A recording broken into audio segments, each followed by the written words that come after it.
Hello, my very good friends, and welcome to another episode of Time Between Times Storytelling with me, Owen Staton. Can you feel the gloom of the year start to descend? That fog that seems to fall from the sky to cover the land, that seems to last for months. Midwinter will soon be upon us, the time when the world is at its darkest. But know this, my friends, there is hope. There is hope indeed, for in that perpetual darkness you will start to see lights starting to spring up. Lights in the window, lights on the tree. The heart of winter is coming, a time when we rejoice the coming of the light again. But until that time, this is the best time for stories. For this truly is the time between times. Before I begin today, I would like to thank you all for all your support, all your comments, all your wonderful reviews from the last few months. Your help, your support is truly appreciated. If you would like to join the growing band of Ko-fi subscribers or Patreon subscribers, please visit kofi.com/Owen Staton or patreon.com/Owen Staton 7. There I produce extra videos, extra tales, extra photographs, blog entries, all these things about what I am up to, especially for those who support me. If you cannot do that, why not leave a review, a positive one, that will help bring other people to the show and help me greatly. There we are. That's my begging out of the way. Sit back, my friends. Relax. Close your eyes if it's safe to do so. There we go. Take a deep breath and let your imagination run wild. Leave behind the warmth of your house. Put on your coat. Put on your woolly hat and pull it down over your ears. Leave the house by the front door and lock it behind you. Step out into that cool night air. It's so cold tonight that you take a deep, sharp intake of breath and watch it go up into the sky like a cloud. You then walk down towards the road, take a right turn, and head to the forest. There is a cloud even lower over the forest, and the top of the trees is covered this night. The ground is filled with leaves that crunch under your feet as you take that woodland path, past the old mossy tower that looks slippery and slidey. There's been so much water and cold.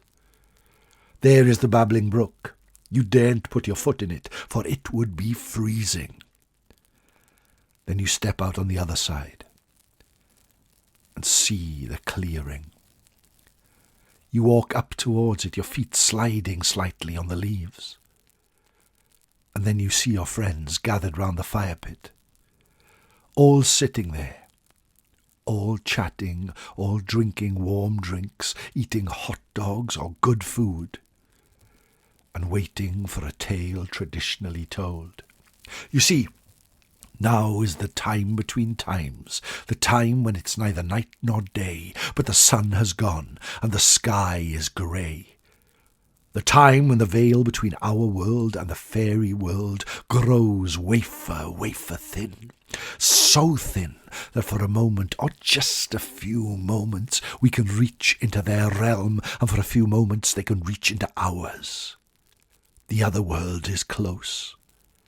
This is the time that people see lights in the sky. This is the time that people see the Tylwyth Teg. This is the time that people see ghosts. This is the time between times. and far away you can hear the howl of wolves, the growl of bears, and where you should be terrified, you find comfort, for here at the fire pit, at the heart of the forest, at the time between times, is the place where you are truly happy, where you are truly relaxed. Your imagination awakens as we journey tonight, far away and long ago. I talked of ghosts, of spirits that flit from tree to tree, of shadows and shadows. But not all ghosts are what we expect them to be. In my life I have had the fortune to see 5 ghosts, I believe. All of them when I least expected it, in places where I wouldn't believe they would be. But if there was ever a place where you believe ghosts such roam, it would be the Tower of London in the centre of the capital.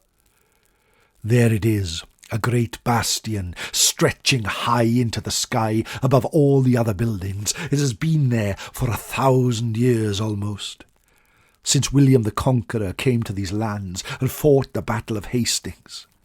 There, when King Harold fell to the ground with an arrow in his eye, William marched on London and proclaimed himself king.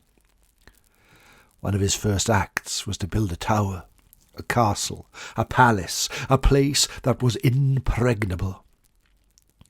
There in the great white tower, a square tower that stands like a tooth in the centre of London, he housed the crown jewels. It was there that he made his castle, and it is there over the centuries that so many tales of terror and torment have occurred. You can visit it these days and walk its corridors, its halls, see the glistening crown jewels. But when the sun sets and the moon starts to rise, the place takes an eerie essence upon itself, one that can fill your heart with dread and terror. And that's where we go, my friends, to the year 1821. The tower was a different place then. Tourists were few and far between. There were many soldiers stationed there, and not many knew its history as a place of torture, a place of execution where queens and kings had come to die. But this night was a quiet night.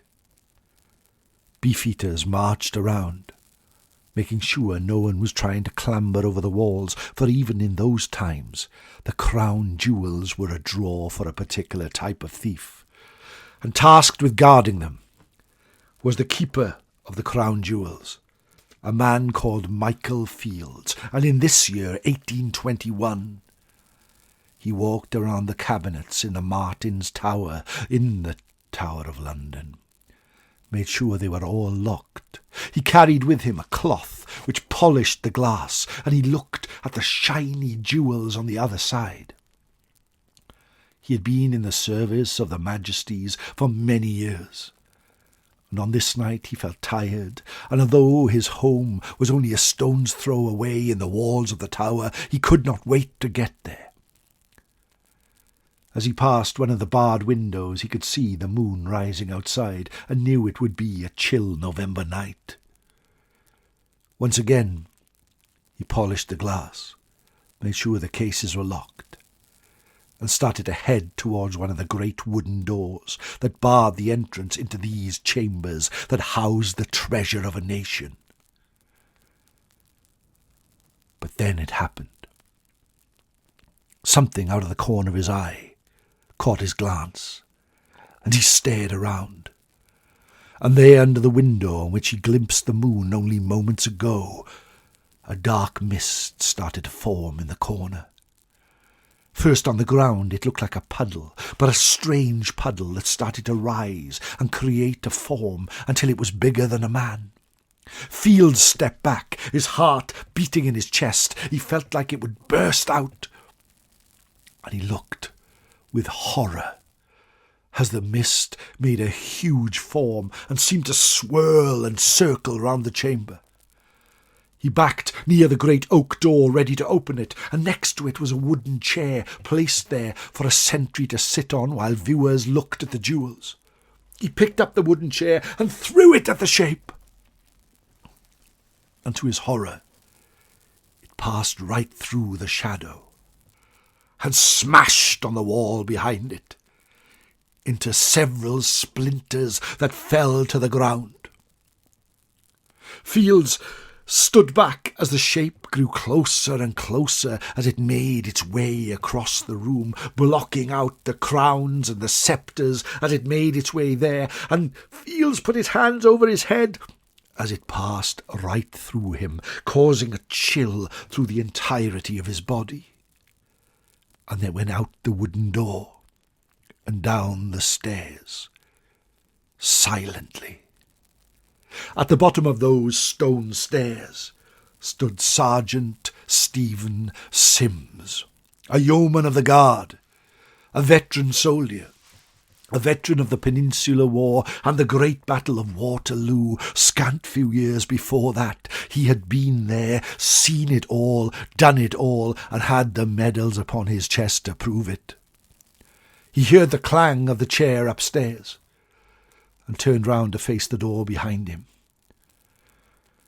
And there, to his horror, emerging from the door came the mist, again low to the ground, seeping under the bottom of the door, and then coming through it in its entirety. Sims stood back, placed his bayonet to face the mist, and shouted, "Who goes there?"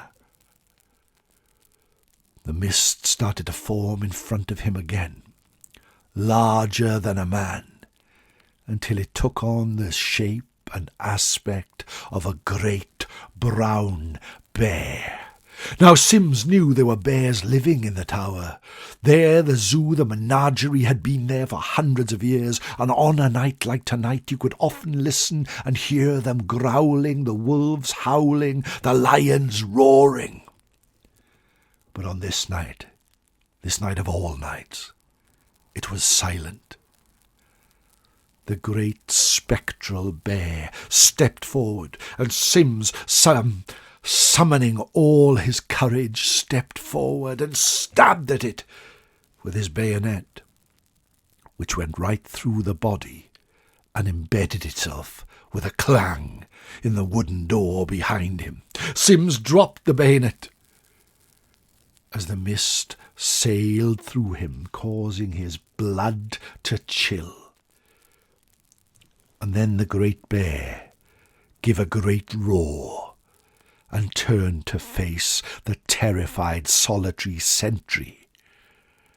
Sergeant Sims stared up into the face of the bear that morphed slowly and surely into the face of a man who looked so angry it was felt like his teeth would grow large and his eyes would glow red, and then suddenly that man's face morphed into a demonic face that glared at Sim. The veteran sergeant fell to the ground, clutching his chest, and the bear roared on down the corridor.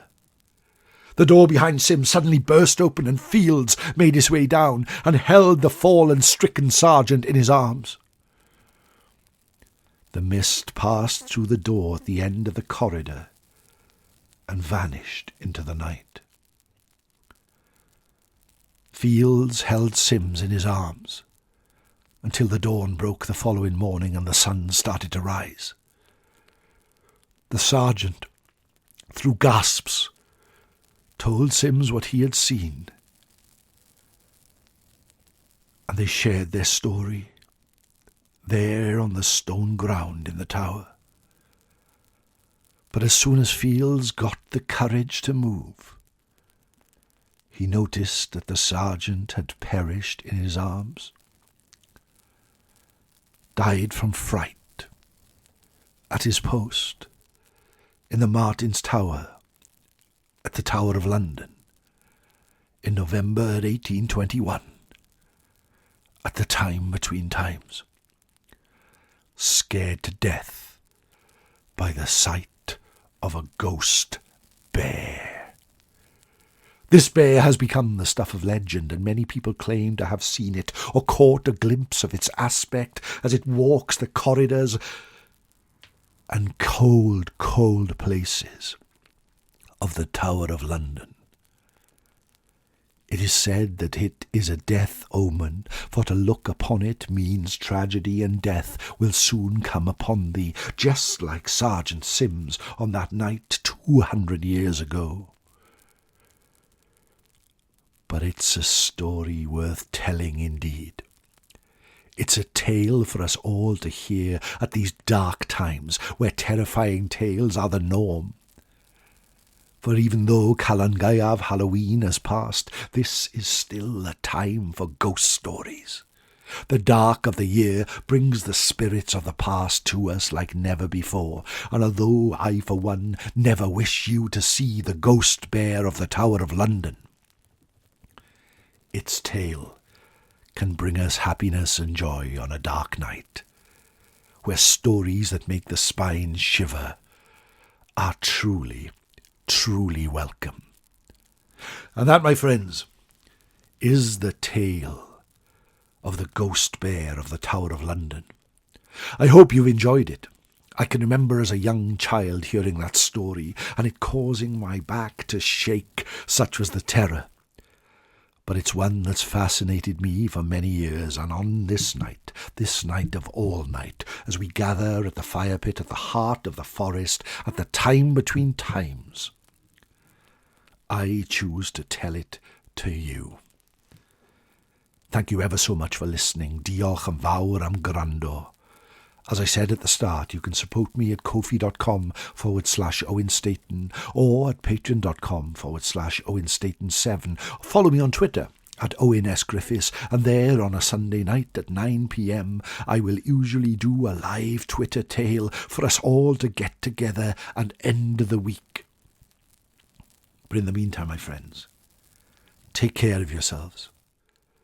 Sit back, relax whenever you can, and let your imagination be lost on a tide of tales. But until we meet again, nos da ffrindiau. Good night.